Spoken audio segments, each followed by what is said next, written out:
Global skill development mission में आपका स्वागत है। वरिंदर सिंह। पिछले सेशन में हमने माईसीक्वल के फीचर्स और बेनिफिट्स की जानकारी ली थी, जिसमें हमने देखा था अगर आप माईसीक्वल में काम करना चाहते हैं तो कुछ इंपॉर्टेंट टर्म्स की जानकारी आपको होनी चाहिए। हम बारी बारी से उन सब टर्म्स को यहाँ देख लेते हैं ताकि हमारे लिए माईसीक्वल में काम करना आसान हो जाए। सबसे पहले बात करते हैं डेटाबेस की। जब आप अपने ऑफिस में अटेंडेंस रजिस्टर मेंटेन करते हैं या कोई स्कूल टीचर या क्लास टीचर जब कोई बच्चों का अटेंडेंस रजिस्टर मेंटेन करता है तो असल में वह एक डेटाबेस बना रहा होता है, जिसमें वह सब बच्चों का एक रिकॉर्ड बनाता है। स्टूडेंट का नाम है, उसमें रोल नंबर है, वो कौन से दिन आया कौन से दिन नहीं आया, इन सब चीज़ों की जानकारी वह स्टोर करके रखता है। तो असल में वह एक डेटाबेस बनाता है, लेकिन यह डेटाबेस ऑफलाइन है, अर्थात यह कंप्यूटर पे नहीं है।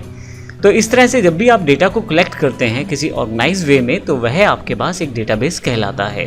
हम माईसीक्वल का प्रयोग करते हुए भी डेटाबेसेस बनाएंगे, लेकिन ये डेटाबेसेस हमारे कंप्यूटर पे काम करने वाले हैं और इसके लिए जिसमें आप देखें एम्प्लॉय आईडी, एम्प्लॉय नेम और एम्प्लॉय एड्रेस, ये 3 कॉलम बनाए गए हैं।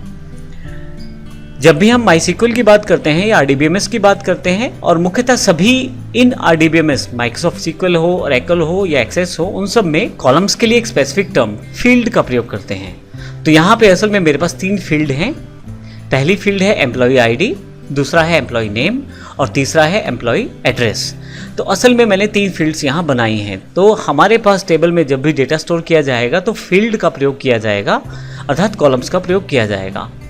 इसी तरह से यदि मैं रिकॉर्ड की बात करूं तो जैसा कि मैंने पहले कहा, आप टेबल फॉर्मेट में डेटा स्टोर करने वाले हैं तो यहाँ पे रो वाइज डेटा स्टोर होगा। तो यहाँ राइट हैंड साइड उसी टेबल को दोबारा दिखाया गया है। जब आप सभी फील्ड्स को मिला के एक रो में कन्वर्ट कर दें तो वह एक रिकॉर्ड कहलाएगा। जैसे S001 वंदना अंबाला, ये एक रिकॉर्ड है। तो असल में आप रोज को रिकॉर्ड कहते हैं और कॉलम्स को फील्ड कहते हैं। टेक्निकल डेफिनेशंस है ये हमारे आरडीबीएमएस में, और माईसीक्वल में भी हम इसका प्रयोग बार बार करने वाले हैं। तो अगर यहाँ बात करें तो 3 आपके पास यहाँ पे कॉलम्स हैं और 3 ही यहाँ पे रोज हैं। और अगर मैं टेक्निकल डेफिनेशन में कहूँ तो 3 फील्ड्स हैं मेरे पास और 3 ही रिकॉर्ड्स हैं। तो इस तरह से इस सेशन में हमने डीबीएमएस और आरडीबीएमएस के फ़र्क को देखा है और देखा है किस प्रकार ये रिलेटेड हैं एक दूसरे से। जब ऑफलाइन डेटा को स्टोर किया जाता है तो आप उसे डेटाबेस कह सकते हैं, लेकिन जैसे ही आप कंप्यूटराइज फॉर्मेट में आते हैं एक सॉफ्टवेयर एप्लीकेशंस के साथ या आप कुछ फीचर्स के साथ उसे डेटाबेस मैनेजमेंट टूल के साथ प्रयोग करते हैं तो वह आरडीबीएमएस में कन्वर्ट हो जाता है, जिसको exactly relational database management system कहते हैं। अगले सेशन में हम टेबल्स की जानकारी लेंगे और देखेंगे टेबल्स को आपस में किस प्रकार रिलेट किया जा सकता है। धन्यवाद।